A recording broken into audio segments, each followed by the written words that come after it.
Nate from Hurricane Mountain Forge. Today I wanted to show you my new rig for stabilizing wood scales.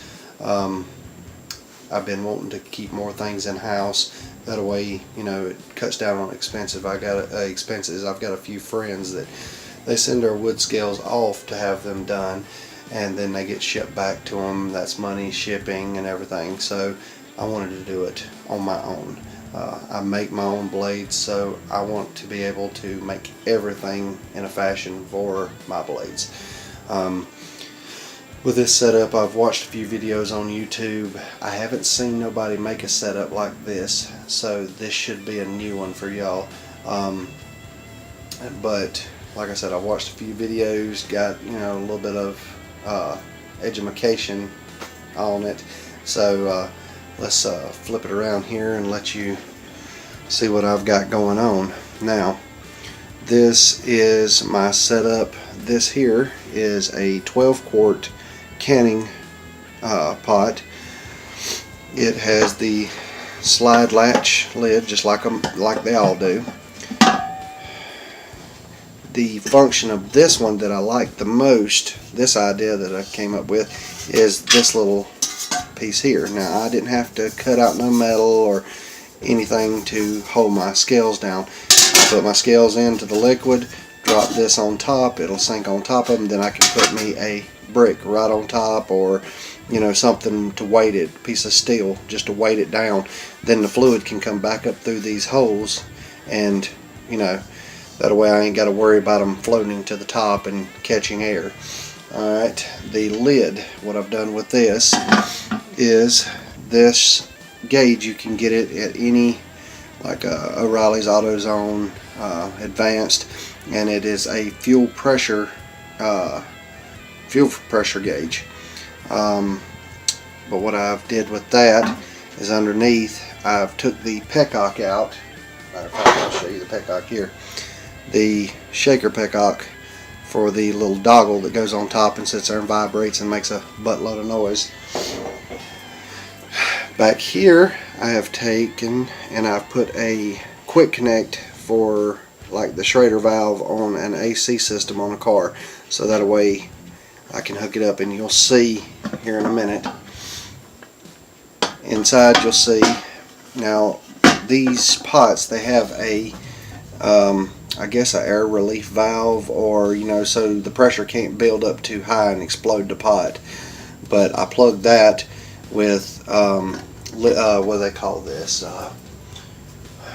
steel stick, JB Weld, and it's a double-sided putty, well, just two-part putty, that you cut it off, you mix it until it's one solid color. As you can see, nice black, but you mix it up and put it wherever you need it. So I took the handle off and put it through. Double-sided epoxy. Let me get myself in focus here. Double-sided epoxy around it. It's almost completely hardened, but it doesn't need much to worry about completely hardening right now, because once I put the vacuum on it, that just helps any air bubbles that's in it come out. But it's hard enough that, you know, it's just still a little gooey. The other thing is this rubber seal helps a lot. Where most people use the clear plexiglass and all that, they have to get the seal just right and everything. I think simpler, I try to at least. Here is my vacuum pump. Now, this is an AutoZone brand OEM vacuum pump. It is I think I said it, 2 CFM. It takes 8 ounces of oil. Your oil reservoir here. Now, after a while, you'll have to change out your oil. If you want to get a different pump that doesn't require that, then so be it. But a friend of mine gave me this one, so don't knock it if it's free. The connection. Now, these are, most of the time, you can get them off of machines. People replace them. And then here's the thing.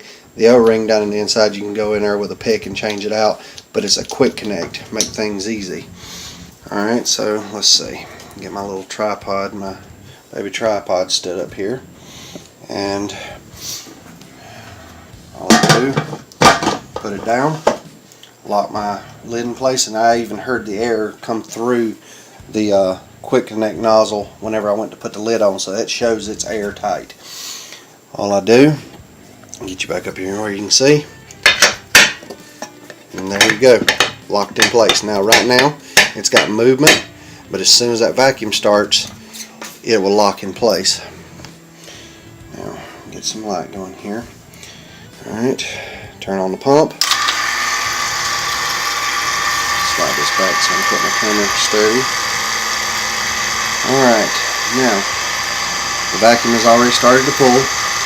It's a little slower, and I plan on upgrading the size of the hole through the quick connect. I've got very small hole there. I just didn't want to bore through the threads of my bolt and cause leaks that way, so I just drilled a tiny hole, but I'll take and either re-drill it a little bit bigger or, you know, file it out, something in that order. But as you can see, what air is in there and what moisture is in the air, it's already starting to pull it out. But like I said, it's a slow vacuum to get started because of that hole, but I'm going to upgrade the size of that hole. This is only the second time that this has been ran, and I'm going to put you on the pause for just a moment, let the pressure build up, and we'll continue on. Okay everybody, it took it probably about 5 minutes to get it down completely to where my prototype sit. My prototype is just a pickle jar. This one here is my permanent setup, but it got down to 25 psi, negative psi, excuse me. And from what I've understood on a couple of forums and one of the Facebook groups I'm a part of, I think 30 psi is absolute vacuum, or 27, somewhere in that range. So it's not too bad. It's enough to where if I wanted to, you know, leave it going, it'll suck all the air, moisture, and all out and pull the hardener into the wood. But it's still pulling a little bit of, looks like vapor, but it's still also going below 25, so it probably would hit 30, but for the sake of time on the video, I just wanted to show you the proof of concept. Now, vacuum off, and she is holding, no leaks. So, but the great part about it is, and the reason I wanted to put the quick disconnect on it is, now that lid will not open until she's at absolute zero.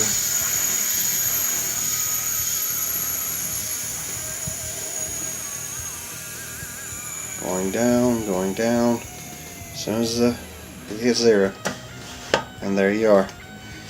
So, not a bad system, and I didn't really pay nothing, if you want to say it. This vacuum was one of my secondary ones. I'm a mechanic as well, and this is one of my second ones that I had, so I really didn't, you know, fork out for that one. I think it was given to me, matter of fact.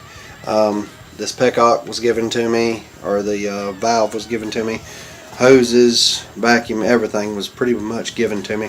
This in here was one of my mother's old pots that I found sitting around the house. But alrighty, there you are. If you have any questions, leave them in the comments. Always like and subscribe if you will. The more views we get, the better off we are, and the more people get to learn from the videos. If you've learned anything, also please put that down in the comments. I'd like to hear anything from anyone, you know, as long as it's positive. Come on now. But no, any positive feedback, anything you think I should do on any of my other videos or my next videos, leave that in the comments as well. But we'll talk to y'all later. Thank you.